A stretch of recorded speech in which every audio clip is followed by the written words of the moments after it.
Hello friends, this is दीपक चौहान।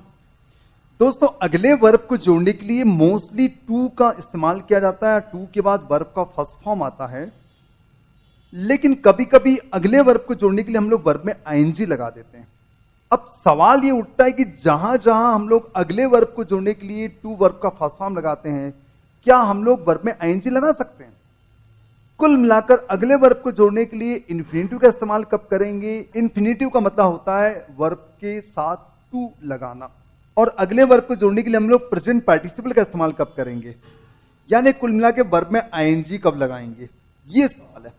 अब मैं आपके सामने दो सेंटेंस कहता हूं, आई फेल्ड टू रिप्लाई, और दूसरा सेंटेंस है आई फेल्ड रिप्लाइंग। तो दोस्तों, ये दोनों सेंटेंस में पहला सेंटेंस राइट है, आई फेल्ड टू रिप्लाई, और अगला जो सेंटेंस है आई फेल्ड रिप्लाइंग, ये रॉन्ग है। पहले सेंटेंस में मैंने टू वर्ब का फर्स्ट फॉर्म यानी इन्फिनेटिव का इस्तेमाल किया है, और अगले सेंटेंस में मैंने वर्ब के बाद यानी फेल्ड के बाद मैंने प्रेजेंट पार्टिसिपल का इस्तेमाल किया, यानी वर्ब में आईएनजी का इस्तेमाल किया। तो दोस्तों, आज मैं आपको डिटेल्स में बताऊं और आप समझिए, आप लोग मेरे वीडियो में आखिर तक बने रहेंगे।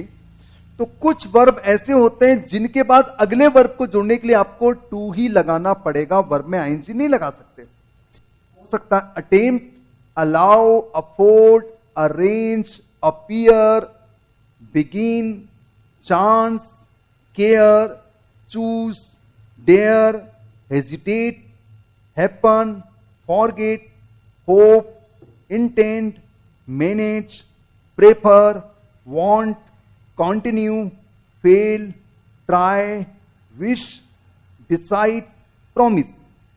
इतने सारे हो सकते हैं, और भी हो सकते हैं। मैंने कुछ गिने चुने लाए आपके सामने। अब मैं इसके कुछ गिने चुने वर्ब्स में से कुछ सेंटेंस में आपको बना के बताता हूं। फेल का एग्जांपल तो मैंने दे दिया। She decided to go to market. She decided to go to market, यहां पर गोइंग नहीं कर सकते। I forgot to bring a pen. I forgot to bring a pen, मैं पेन लाना भूल गया। She allowed me to enter the class. She allowed me to enter the class. He will try to speak English. He will try to speak English. I promise to come on time. I promise to come on time. तो दोस्तों, इनके साथ मैंने verb का first form लगाया है। अब हम लोग समझते हैं कि कौन से वर्ब है जिनके बाद अगले वर्ब को जोड़ने के लिए हम लोग वर्ब में आईएनजी लगाएंगे। तो वो वर्ब हो सकते हैं mind, enjoy, dislike, deny, avoid, admit, stop, start, keep. इनके बाद जब भी कोई अगला वर्ब आएगा वो वर्ब में आईएनजी लग के आएगा। इनके बाद हमें टू नहीं लगाना है। कुछ एग्जाम्पल ले लेते हैं। She does not mind coming late, वह देरी से आने का बुरा नहीं मानती है। I enjoyed dancing. I enjoy speaking English. I enjoy speaking English, मैं इंग्लिश स्पीकिंग को इंजॉय करती हूं। She avoids talking with me. She avoids talking with me, वह मुझसे बात करने को अवॉइड करती है। You should stop abusing. You should stop abusing, तुम्हें गाली बकना बंद कर देना चाहिए। तो हम लोग यहां पर वर्ब में आईएनजी लगा रहे हैं, टू वर्ब का फर्स्ट फॉर्म नहीं कर सकते। I will start playing cricket from tomorrow.